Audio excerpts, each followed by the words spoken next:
Hello everyone, मैं अनुराधा कश्यप आज फिर से एक और पॉडकास्ट के साथ आपके सामने आई हूँ। आज मैं आपके आगे इम्यूनिटी सिस्टम के बारे में बात करना चाहती हूँ। एक ऐसा टॉपिक जिसके बारे में ऑलमोस्ट सबको पता होता है। हम अभी अभी एक बहुत ही बड़ी ट्रेजेडी लगा लीजिए, एक महामारी लगा लीजिए जिससे निकल कर सामने आए हैं, जिसका नाम था कोविड-19। तो कोविड-19 में बहुत सारे लोगों ने सर्वाइव किया, बहुत सारे लोग ऐसे थे जो सर्वाइव नहीं कर पाए। तो इसका मेन रीज़न क्या है? बेसिकली हमारी जो इम्यूनिटी है, जो हमारी प्रतिरोधक क्षमता है, जो फाइट करने की एबिलिटी है हमारी बॉडी की अगेंस्ट द फॉरेन पार्टिकल। तो वो एक इम्यूनिटी जो है वो हमारी बॉडी के लिए बहुत ज़्यादा ज़रूरी होती है। साथ ही आपने जब आप एक फिनोमिना पढ़ते हो जिसको हम बोलते हैं नेचुरल सिलेक्शन, कि जब आप किसी भी नेचर में रह रहे हो, किसी भी एनवायरनमेंट के अकॉर्डिंग अगर आप रह रहे हो, तो अगर आप वहाँ पर अडैप्ट नहीं कर पाते हो तो आपको नेचर सेलेक्ट नहीं करती है। और यही चीज़ हमारी इम्यूनिटी के साथ भी काम करती है कि अगर हमारी इम्यूनिटी जो एनवायरनमेंट है उसके अकॉर्डिंग काम नहीं करेगी तो हम उस एनवायरनमेंट में सर्वाइव नहीं कर पाएंगे। इसका मतलब नेचर जो है वो बेस्ट को सेलेक्ट करती है, और बेस्ट वही होता है जो अपनी इम्यूनिटी को तेज़ रखता है, अपनी इम्यूनिटी हाई रखता है, जिसकी प्रतिरोधक क्षमता जो होती है वो बहुत हाई होती है। फाइट करने की एबिलिटी, जो कीटाणु है उनसे ज़्यादा हमारे पास फाइट करने की एबिलिटी अगर होगी तभी हम सर्वाइव कर पाएंगे। तो आज इम्यूनिटी सिस्टम के बारे में कुछ बातें करते हैं। हम सभी ने कभी ना कभी शरीर के digestive system, respiratory system, reproductive, skeleton और जो भी हमारे नर्वस सिस्टम है, इन सभी को विद डायग्राम स्टडी किया हुआ है। आपने बेसिक नॉलेज सबको होती है कि हमारी बॉडी में जो हम सांस कैसे लेते हैं, हमारा जो डाइजेस्टिव सिस्टम है, पाचन तंत्र है, वो कैसे काम करता है, हमारा रिप्रोडक्टिव सिस्टम कैसे काम करता है, जो एबिलिटी होती है जनरेशन ग्रो करवाने की वो किस तरीके से होती है, हमारा मस्कुलर सिस्टम, हमारी बॉडी के जो बोन्स हैं, जो मसल्स हैं, वो किस तरीके से काम करती हैं। ये सारी डायग्राम के साथ हमने पढ़ी हुई हैं चीज़ें। लेकिन क्या कभी आपने प्रतिरोधक क्षमता, जिसको हम इम्यून सिस्टम कहते हैं, उसके बारे में पढ़ा है? अधिकतर हम सबका उत्तर यही होगा कि नहीं, हमने नहीं पढ़ा है। तो क्या इसका मतलब ये है कि प्रतिरोधक क्षमता हमारे लिए आवश्यक ही नहीं है? हम में से अधिकतर यही उत्तर देंगे कि प्रतिरोधक क्षमता हमारे शरीर के लिए अत्यधिक आवश्यक है। परंतु यदि हम सही हैं तो फिर इसे सभी को क्यों नहीं पढ़ाया जाता? एक सोचने वाली बात है कि जब हमने इम्यून सिस्टम के बारे में थोड़ी भी जानकारी हमें है, तो हर क्लास में, हर जगह पर इस चीज़ को क्यों नहीं समझाया जाता? शायद इसीलिए कि इसके बारे में अभी भी हमें बहुत कम मालूम है, या फिर जो जो भी मालूम है उसे वैज्ञानिक सिद्धांतों के तहत साबित नहीं किया गया है। लेकिन हम इस बात को दृढ़तापूर्वक मानते हैं कि हमारी प्रतिरोधक क्षमता, हमारी इम्यूनिटी सिस्टम को समय के अनुसार मजबूत करने की ज़रूरत है, जिससे होने वाली बीमारियों से शरीर को बचाया जा सके। इसीलिए हम समय समय पर च्यवनप्राश, बॉर्नविटा, हॉर्लिक्स, न्यूट्रामूल, दूध, शहद, लहसुन, फल और हरी सब्जियां, इन सभी का प्रयोग करते हैं। ये कोई स्पॉन्सर्ड वीडियो नहीं है। मैं किसी भी प्रोडक्ट को यहाँ पर एम्पलीफाई, मतलब एक तरीके से स्पॉन्सर नहीं कर रही हूँ। ये सिर्फ मैं बताने के लिए कह रही हूँ कि आप सभी ने अपनी लाइफ में, जब आप छोटे होते हो, कभी ना कभी आपकी मम्मी आपको बोलती है कि च्यवनप्राश खाओ, इससे इम्यूनिटी बढ़ेगी।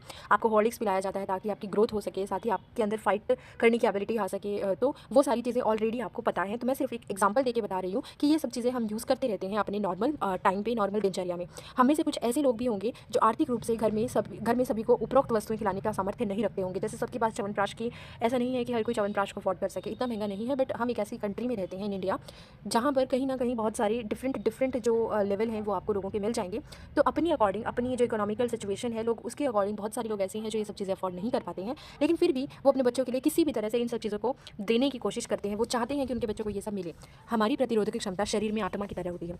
हो सकता है आप में से कुछ लोग ऐसे भी होंगे जो आत्मा और परमात्मा में विश्वास ना करते हो, परंतु उससे कोई फर्क नहीं पड़ता, क्योंकि यह निश्चित है कि हमारे शरीर में कोई ऐसी अदृश्य शक्ति अवश्य है जिसकी मौजूदगी में शरीर मृत घोषित कर दिया जाता है। अगर वो आपके पास मौजूद ना हो, कोई भी शरीर के अंदर इस अदृश्य शक्ति का स्थान नहीं बता सकता, परंतु इसकी उपस्थिति में कोई विरोधाभास नहीं है। हमें पता है कि हमारे पास एक ऐसी एनर्जी है जिसको पॉजिटिव एनर्जी कहा जाता है, कि अगर वो एनर्जी हमारे पास नहीं होगी तो डेफिनेटली आपको एक लाइफ का क्राइटेरिया नहीं फॉलो कर सकते। आप ऐसा नहीं कह सकते कि आप जिंदा हो उस कंडीशन में। तो एक चाहे आप उस चीज़ को मानो या ना मानो, but we all have a kind of energy जो कि हमें सर्वाइव करने में हेल्प करती है।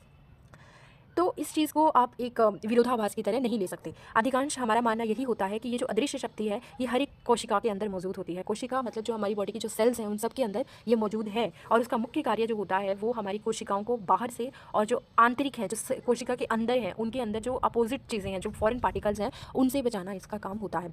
इसीलिए यह उत्तरदायित्व हमारी प्रतिरोधक क्षमता का है, हमारे इम्यूनिटी सिस्टम का है, कि हमें बाहर से आने वाले वायरसेस, बैक्टीरिया और जो भी फंगस हैं उनके हमलों से बचाए, और सेल के अंदर एक स्वस्थ और साफ सुथरा वातावरण रखे। तो ये जो काम होता है हमारी बॉडी की सेल्स को प्रोटेक्ट करने का, ये काम किसका होता है? हमारी इम्यून सिस्टम का, हमारी डिफेंस सिस्टम का।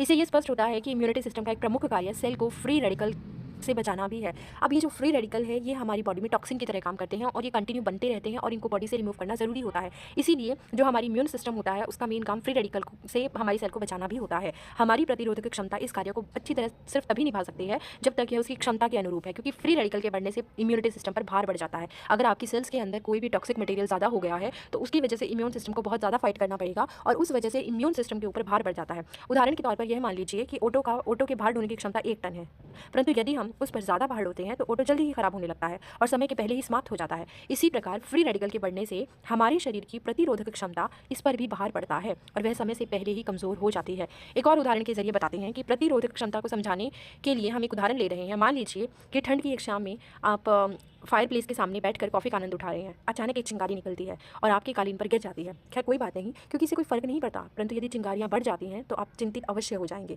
कालीन को बचाने के लिए आपको कालीन और फायर प्लेस के बीच में एक जाली लगानी पड़ेगी। कालीन को सुरक्षित रखने के लिए आपको समय समय पर जाली की मरम्मत भी करवानी पड़ेगी। परंतु यदि आप जाली की नियमित मरम्मत नहीं करवाते तो कुछ समय में पहले आपकी जाली ख़राब हो जाएगी और इसके बाद आपका कालीन जो है उसमें छेद हो जाएंगे।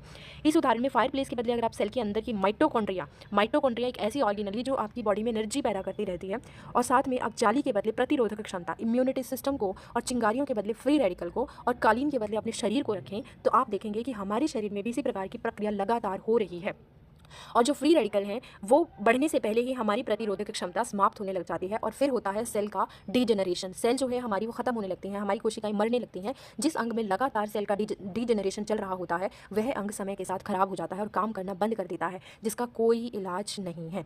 तो ये बात समझ में आई होगी आपको कि अगर हमें अपनी बॉडी को प्रोटेक्ट रखना है तो हमारी बॉडी की इम्यूनिटी बहुत इंपॉर्टेंट होती है। हमारे पास बहुत सारे बैरियर्स होते हैं। हमारी इम्यूनिटी जो है वो डिफरेंट लेवल पर काम करती है। सबसे पहले जैसे कि स्किन आपका बैरियर है, which is a physical barrier. सबसे पहले स्किन हो गया, जो किसी भी बाहर के एनवायरनमेंट से आने वाले फॉरेन पार्टिकल, जो कि वायरसेस हो सकता है, बैक्टीरिया हो सकता है, कोई पैथोजन हो सकता है, उससे आपकी बॉडी को प्रोटेक्ट कर रहा है। अगर किसी तरीके से स्किन भी खराब हो जाती है, या मान लेते हैं स्किन जो है which is our first defence system, अगर वो खत्म हो जाता है तो उसके बाद हमारी बॉडी में वायरसेस एंट्री करने लगते हैं। तब हमारी बॉडी के कुछ केमिकल जो हैं वो एक्टिवेट होते हैं, जैसे म्यूकस एक्टिवेट हो गया, और हमारी बॉडी में जो HCl है, जो एसिड है, वो एक्टिवेट हो जाता है। इसका मेन काम क्या होता है कि जो बाहर से आ रहे हैं, जो हमारी बॉडी के पार्टिकल नहीं है, उनको खत्म किया जा सके, क्योंकि अगर वो हमारी बॉडी के अंदर एक्टिवेट हो गए तो हमारी बॉडी के सेल्स को खत्म करना शुरू कर देंगे, और अगर हमारी बॉडी की सेल्स खत्म हुई तो धीरे धीरे बॉडी में डीजेनरेशन शुरू हो जाएगा, और जिससे बॉडी का दैट पर्टिकुलर ऑर्गन भी खराब हो सकता है। अगर हमारा फिजिकल बैरियर एक्शन में आता है और उसके बावजूद भी जो फॉरेन पार्टिकल है वो एंट्री कर जाता है, तब हमारा फिजियोलॉजिकल बैरियर एक्शन में आएगा, जिसमें हमारे HCl हो सकते हैं, हमारी बॉडी से निकलने वाला म्यूकस हो सकता है, जो हमारी बॉडी की लेयर्स को प्रोटेक्ट करता है। बट अगर किसी तरीके से उस एक्शन को भी जो फॉरेन पार्टिकल हैं वो क्रॉस कर जाते हैं, तो उसके बाद हमारी बॉडी में एक और सिस्टम एक्टिवेट होता है, जिसको आप बोलते हो सेल्यूलर बैरियर, यानी कि डिफरेंट टाइप की जो क्रॉस लेवल है वो हमारी बॉडी के अंदर लगे हुए हैं। जब सेल्यूलर लेवल पर हमारी बॉडी प्रोटेक्ट करने की कोशिश करती है फॉरेन पार्टिकल से, तो उसमें वो डिफरेंट टाइप की इम्यून सेल्स बनाती है। आपने B सेल का नाम सुना होगा, आपने T सेल का नाम सुना होगा, T lymphocyte, B lymphocyte, WBCs, जो श्वेत रक्त कणिकाएं होती हैं, जो हमारी बॉडी को प्रोटेक्ट करती हैं, जो सोल्जर की तरह काम करती हैं। तो ये सारी क्या करती हैं, बॉडी को प्रोटेक्ट कर रही हैं। बट अगर ये सब भी आपका जब काम नहीं आता, जब आपकी बॉडी में ये सारे सिस्टम फेल होने लगते हैं, तो एक सिचुएशन आती है जब बॉडी में फॉरेन पार्टिकल की अमाउंट बढ़ जाता है और उसकी वजह से सेल डिजेनरेशन शुरू हो जाता है, एंड फाइनली उस टॉक्सिक या उस फॉरेन पार्टिकल की वजह से सेल खराब होने लगती है। तो ये चीज़ हमें समझ में आई कि इम्यून सिस्टम का हमारी सेल्स के लिए, हमारी बॉडी के लिए होना कितना ज़्यादा ज़रूरी है। अगर ये नहीं होगी, तो इम्यूनिटी नहीं होगी, तो आप बाहर के एनवायरनमेंट से प्रोटेक्टेड नहीं रह पाओगे, और ऐसी कंडीशन में आपको बहुत सारी बीमारियाँ घेर लेंगी। इसीलिए इम्यून सिस्टम के बारे में जानना बहुत ज़्यादा ज़रूरी है। एंड सेकेंड चीज़, अभी हमें इम्यून सिस्टम के बारे में बहुत कम पता है, धीरे धीरे बहुत सारी चीज़ें हमारी जानकारी में आ रही हैं। तो हम उम्मीद करते हैं कि आने वाले टाइम में हमें इम्यून सिस्टम के बारे में अच्छी खासी नॉलेज होगी, क्योंकि अगर हमें इम्यून सिस्टम के बारे में पता होगा तो हम ये समझ सकते हैं कि हम कितने खतरनाक पैथोजन से फाइट करने की एबिलिटी रखते हैं। अभी कोरोना में बेसिकली हमारे बहुत सारे लोग ऐसे थे जिनके पास ये एबिलिटी नहीं थी, फाइट करने की एबिलिटी नहीं थी, क्योंकि उनका इम्यून सिस्टम इतना डेवलप नहीं था। इसीलिए आपको कुछ इम्यून बूस्टर्स की भी ज़रूरत होती है, जो आपकी बॉडी को बूस्ट करते हैं, जिसमें आपको हेल्दी फ्रूट्स खाने चाहिए, आपको हेल्दी डाइट लेनी चाहिए, स्लीपिंग जो है आपका वो टाइम सही रखना चाहिए, डेली योग करना चाहिए, प्रैक्टिस करनी चाहिए, मेडिटेशन करना चाहिए, आपको योगा प्रैक्टिस करनी चाहिए। थोड़ा खुद पर ध्यान दोगे तभी इम्यूनिटी को बूस्ट कर सकते हो, जिसमें एक आंवला इंपॉर्टेंट है। अगर आप आंवले को डेली डाइट में शामिल करते हो तो आपकी इम्यूनिटी बूस्ट हो सकती है। तो आज इस पॉडकास्ट में सिर्फ इतना ही, मिलते हैं फिर नेक्स्ट पॉडकास्ट में। आई होप आपको मेरा इम्यून सिस्टम का पॉडकास्ट अच्छा लगा होगा। Please like the button, share the video and subscribe the channel. Thank you.